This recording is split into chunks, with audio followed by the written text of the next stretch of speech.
Okay, it's Bruce Firestone here, and today I'm going to do a book review of Pitch Anything by Oren Klaff, an innovative method for presenting, persuading, and winning the deal. This is a book that was given to me as a present by Dave Perry, one of the top HR recruiters in Canada and the United States, and he thought it would help students in Pivot and other courses that I teach learn how to pitch themselves, pitch their ideas, get the sale, get the deal, get the investment, you name it. So I did read the book, and then I'm doing a review, and I'm going to add in a few of my own observations. One of the things that I found quite interesting was Oren is very big on manipulation, and I have always placed a lot of emphasis on trust, trusting your suppliers, your customers, your clients, your marketing partners, your employees, the people around you, and less of an emphasis on manipulation. But he presents a lot of very good, useful insights into how to get a deal. Yes, some manipulation is involved.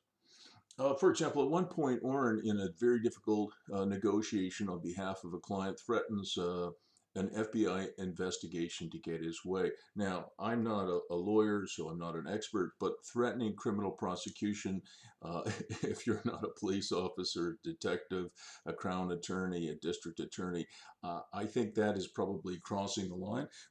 And that's an example of something that I would not recommend doing. However, having said that, I do understand that I've been surrounded for most of my life by 5 master manipulators. They're called children, and I have 5 of them. You can see them on the screen here: Rachel, Andrew, Jessica, Miriam, and Matthew. And, my kids are, pretty good at getting their own way, and manipulation is just part of life. So I accepted that. So Oren says that when you're pitching something, don't pitch it to the neocortex. The neocortex is the most recent part of the human brain to develop. It's where all the analytical stuff that we do takes place. It's kind of in the front of our heads. It's the neocortex. Don't pitch the neocortex. Pitch the primitive brain, which he calls the crocodile brain. Sometimes it's referred to as the reptile brain. And what the croc brain likes is simple, exciting ideas. And he says over and over again in his book, don't over-explain or provide too much detail. This is, I think, something I added, which is I like to make any pitch that I'm doing, whether it's for the coaching that I do or real estate that I do or business I do, I try and make everything a two-way conversation, less of a presentation and more of a conversation. And I agree with this. Oren says to keep your presentations to 20 minutes or less, otherwise the croc brain gets bored. Um, the croc brain has greater fear of loss than desire for gain, so make your pitches irrefutable. One of my friends, Ron Wiens, wrote this book, you can see it on the screen, called Building Organizations That Leap Tall Buildings. And one of the great stories that he tells in the book is berry picking. Let's say 10,000 years ago, or 15,000 years ago, or 30,000 years ago, when human beings learned to master fire, somebody came up with the idea that, you could berry pick at night, because now you have light and you have torches and you have control over fire. But human beings, ancient human beings, do not like going out into the woods at night, whether it's for berry picking or anything else, because back then, of course, you might be concerned that a saber-toothed tiger would rip you to pieces. So even though you could pick more berries, now that you could work, at least presumably 24/7, a lot of human beings would reject that. The croc brain would reject that. So you have to make sure that your pitch is not invoking a scary reflex by the croc brain. Otherwise, they'll simply tune you out. Here's something I added. I really think when you're pitching something, you want to give people something to remember you by, something that's a gift. It's a reciprocity in a reflex. That's a very powerful human emotion. So what I might do, for example, if I'm pitching my coaching, is I might say, listen, why don't you read one of my books, like this one, Business Model Illustrations? And people who you give things to want to give you something back. So that might help you get a deal. This is another Oren idea. idea. Set the power frame. I wasn't sure what he meant by that, and he certainly goes into a lot of detail in the book. But what he's basically saying is, as a salesperson, when you're making a pitch, seize control of the meeting. Be the alpha dog, not the beta. And for example, if you're presenting something and your client is sort of, you gave them some kind of a handout and they're, paging ahead, literally grab the documents that you've given them and take them back, seize control of the meeting so that they're not reading ahead and they're paying attention to you. Set the power frame in your favor. Oren teaches this, STRONG. S stands for set the frame, like the power frame. T stands for tell a story. I think everybody knows that selling is telling. R, reveal intrigue. In other words, make sure your ideas are intriguing to the reptile brain. Offer the prize. I'll talk more about that in a second. Nail the hook point is N, and G is get the deal. And then I added, then leave. The only thing that happens after you hear a yes or bad thing. So definitely you want to leave as soon as you hear a yes. The Croc brain can only process or remember 1 to 3 points. Definitely, I agree with this point that Oren makes. So you want to simplify and summarize, and when you're leaving, if you haven't got the deal, you want to leave behind 1 or 2 or 3 points, not 10. They won't remember 10 points.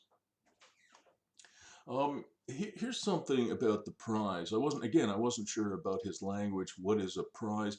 And he says over and over again in his book, you are the prize. So there's one entrepreneur. You're the entrepreneur. You've got the idea. You've got the sweat equity. You've got the luck on your side, maybe the youth on your side. You're the deal maker. There's one of you. And there are many, many, many investors out there, many potential customers out there, many money people out there. So you are the prize, not the money, not the investor, not even the customer. You are the prize. Set the time frame. So this is another kind of power frame or time frame in his case, in his language.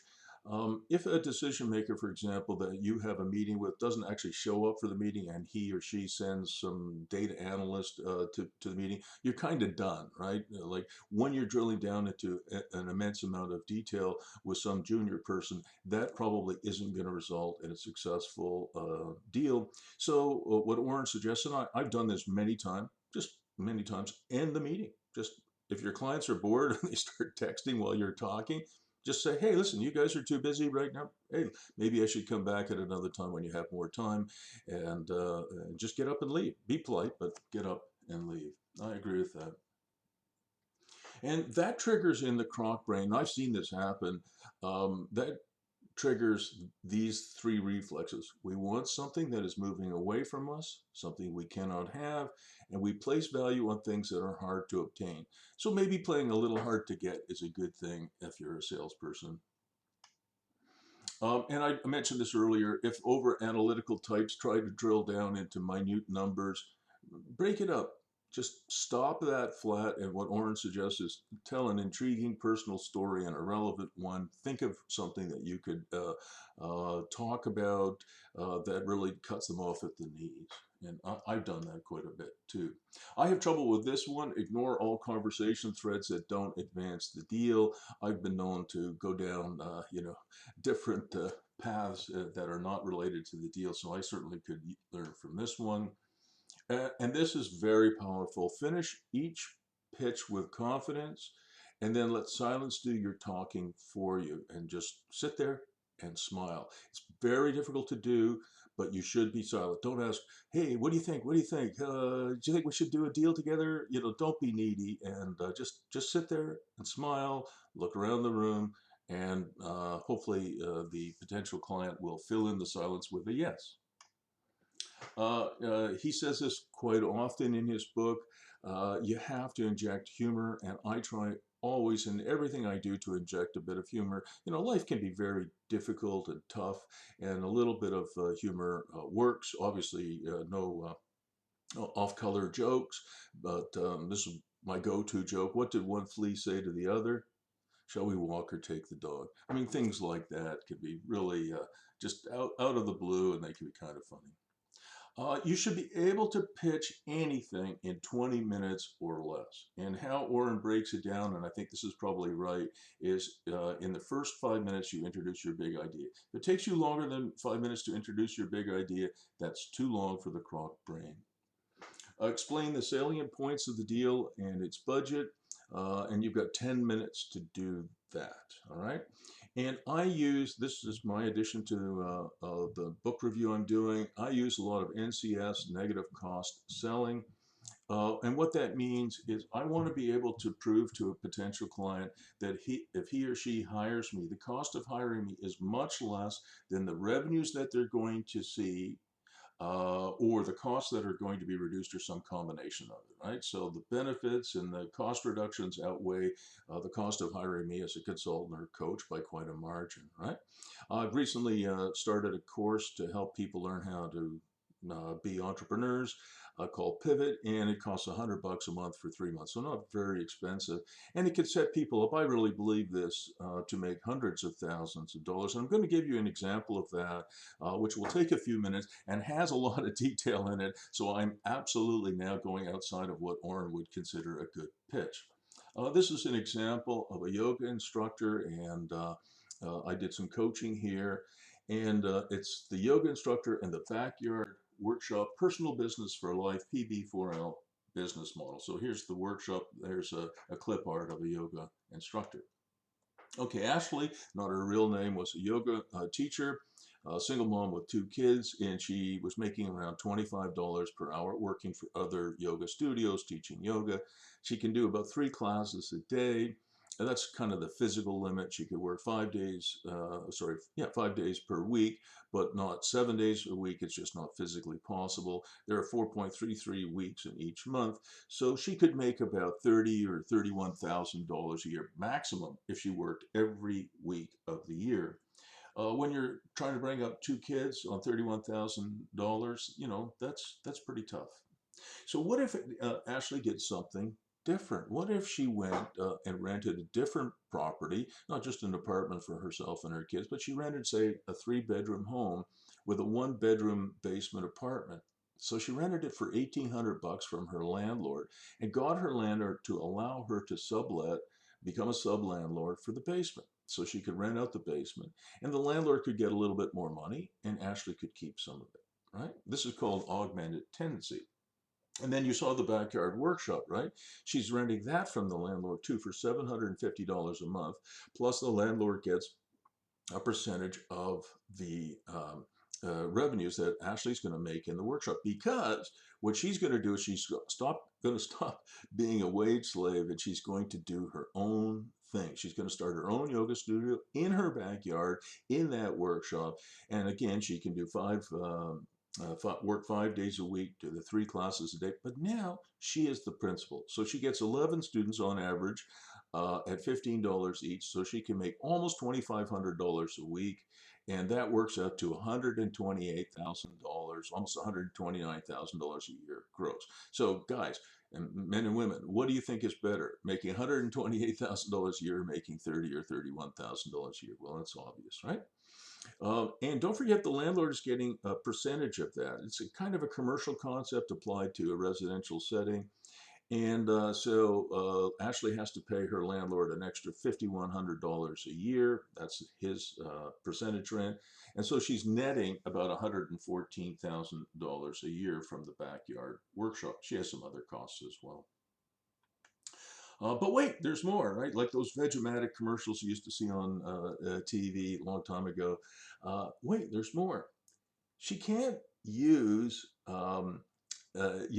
her backyard workshop all the time. She can probably do 3 classes a day, 5 days a week, but that means there's 2 days a week where she's not using it, and there's probably another 6 or 8 hours a day that it's empty. Why not rent it to sort of other yoga instructors in the area who want to run their own classes there?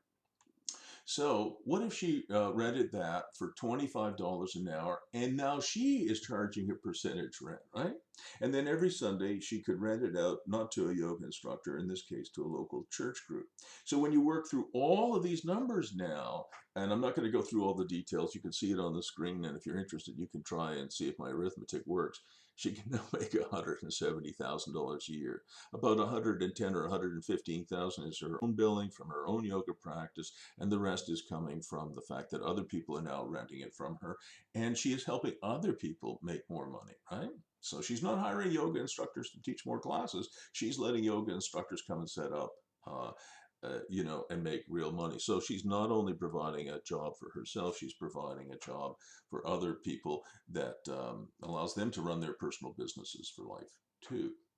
Now, you got to remember the landlord was previously receiving just $1,800 a month for his property. The backyard workshop was vacant. Now the landlord has gone from $21,600 per year of gross operating income. It's just about double to $41,000 a year in gross operating income. And for those of you who are interested in real estate, the landlord's original cap rate was around 3.6% per annum, which I think is too low. And if you calculate it again with another $50,000 of renovations, which needed to be done, his cap rate is 6.6%. My target cap rate for anybody investing in real estate is at least 6% or more. And now that the landlord is getting 6.6%, he's about 10% above that goal. And the cool thing is the landlord can provide Ashley and did with some coaching. And now the neighborhood is more vibrant. You've got some stuff you can do. You can walk to, hopefully, and do some yoga. I do yoga twice a week, by the way. And so the neighborhood is a little bit more vibrant. And now Ashley and her landlord are part of what I call the FIHAJ and FIJA movement. FIHAJ is Isabel Bradbury's term for every home a job, and FIJA stands for every job a home. So I do think this is the direction that we should be going in today. And so I say QED, quod erat demonstratum, which is Latin for what was to be shown. So I think this proves that running your own personal business for life is probably better than having a job, at least for some of us. All right, so back to Oren's breakdown of your 20 minutes. To actually offer the deal should take no more than 2 minutes, and I think that's about right. And clients don't like old deals, right? The Croc brain likes new and exciting, so you want to make sure you're appealing to their hot cognition, that's his term, you've got 3 minutes to do that. And as I said, as soon as you hear a yes or even a no, that's it. You just get up and leave and thank them. All right, let's see what's next on the slides. So Oren breaks this down. I really quite liked it. Every big idea should have 6 components. It's for blah, blah, blah, blah, who want, it's different because, the benefits are, it's unlike the competition because, and its key features are. So I think that's pretty good. So I said, well, let me try it for my coaching practice. So I did. And I thought it's pretty good. So what is my coaching for? It's for people who want to start their own successful personal businesses for life and or assemble above average performing real estate portfolio. Number 2, who want to take care of themselves and their families for 3 generations. My coaching is different because it involves high-end business modeling. I'm big on business models, big on animation ideas. That means adding new revenue streams like we saw with Ashley, the yoga instructor. And I'm big on self-capitalization, bootstrapping, right, as opposed to VC financing or even bank financing. Benefits of my coaching are a lifetime of financial independence sooner.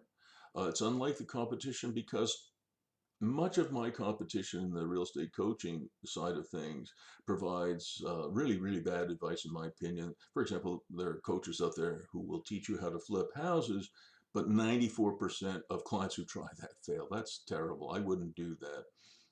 And I also think the financial planning industry is failing as well to provide people with good advice. So my competition is it's pretty easy for me to ace the competition, I think.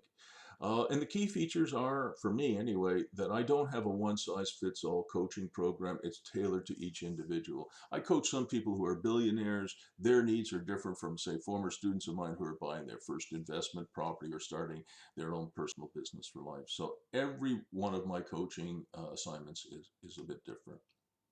Your big idea must trigger desire in the first 2 or 3 minutes. If you don't capture the attention of the people you're presenting to in a very short period of time, you'll lose them. I really like this part of Oren's book. Traditional sales are supplicative. In other words, you're kind of begging for the deal. And you're trying to appeal to the neocortex with a lot of benefits and a lot of spreadsheets. He says that's a bad model, and I think he's right. Okay, so the pitch anything model is different. It involves exciting ideas, intriguing ideas. It appeals to primal, emotional human beings. Most people think that we're logical. We are not, in my experience. Most human beings, I think, are driven by emotion in a very significant way. And so if you can be exciting, intriguing, primal, and all this good stuff, it's hot cognition. You're targeting the croc brain. So I think I added this at the bottom here.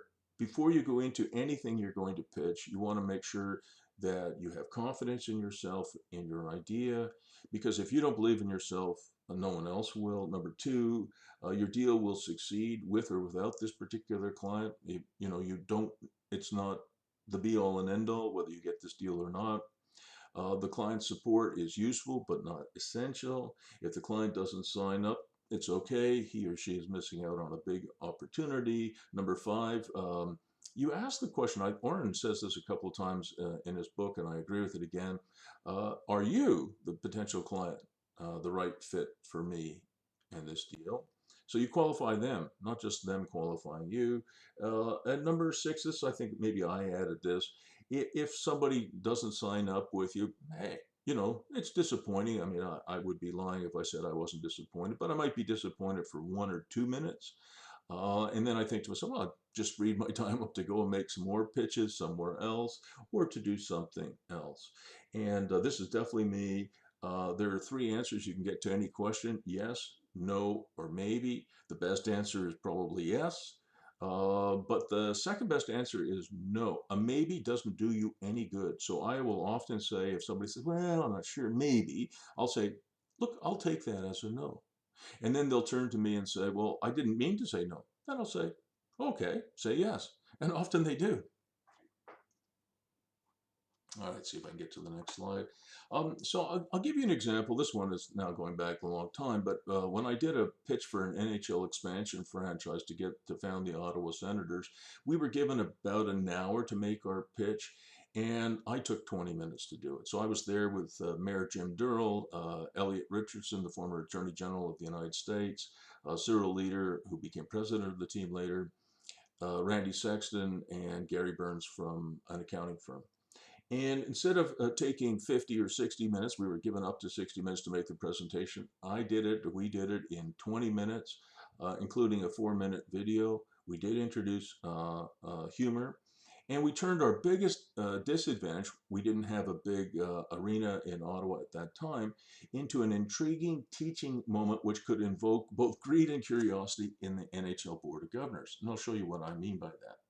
So this is the original drawing for the Palladium, which is now called Canadian Tire Center, where the Senators play. So here's the arena. It was going to be, I think, 25,000 seats. And there's a hotel that was connected to the arena. Well, you say, well, that's kind of interesting, but not really that novel. And then I showed them this slide, which was you could have this enormous new arena and hotel, and you could surround this facility with major buildings, nightclubs, office buildings, shops, hotels, more hotels, whatever. And so that an arena isn't just an arena, it is a focal point for an entire community. And so, what I was explaining to the members of the Board of Governors is you can benefit by owning more of the land around these new buildings. And back then, the NHL was going to build almost entirely new set of buildings. So this was kind of new, I think, at that time. Some of the other things that we showed them was we sank the Canadian Tire Center, originally called the Palladium, about halfway into the ground, which meant that we could have major concourses on the inside, and we could have all around the circumference of the building, we could have facilities like this, the sports medicine, a physiotherapy clinic, we have the YMCA, we have restaurants that could be double loaded. In other words, they face the street and they face inside to the concourse. So on game nights, on event days, Obviously, people can access these facilities from both sides, from the outside as well as from the inside. But when the arena is dark, the building is still busy.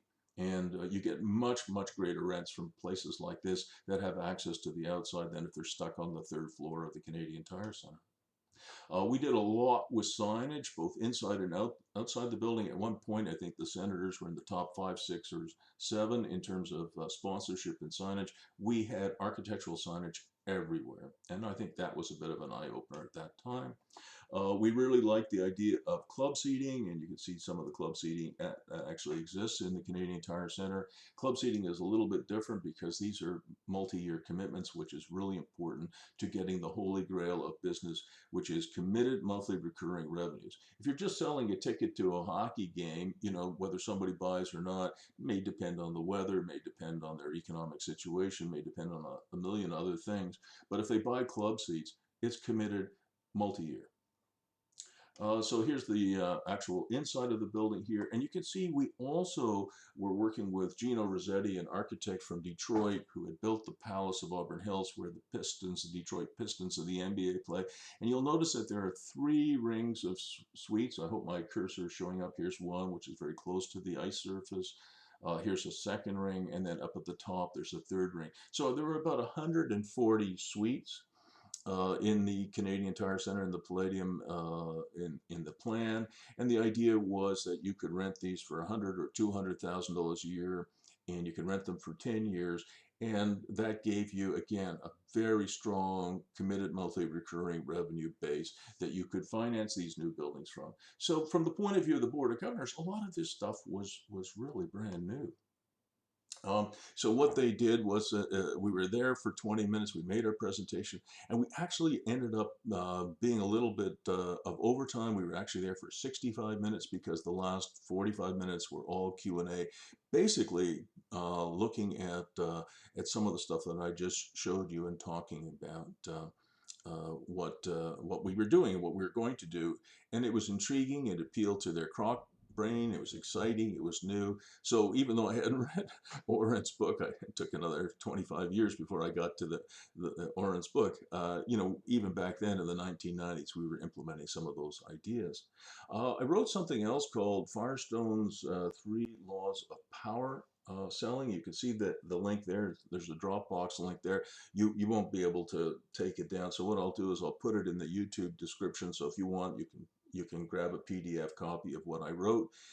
So I have about a 25 or 30 page piece that you can read on my laws of power selling. Basically, there are 3 laws. You want to sit on the same side of the table as your client. You want to sell solutions, not not one-offs.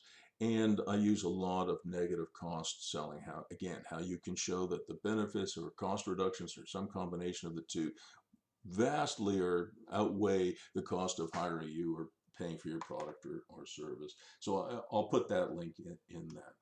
So this is me, Bruce Firestone. I'm available for real estate investment and business coaching that'll help you provide for yourself and your family for 3 generations.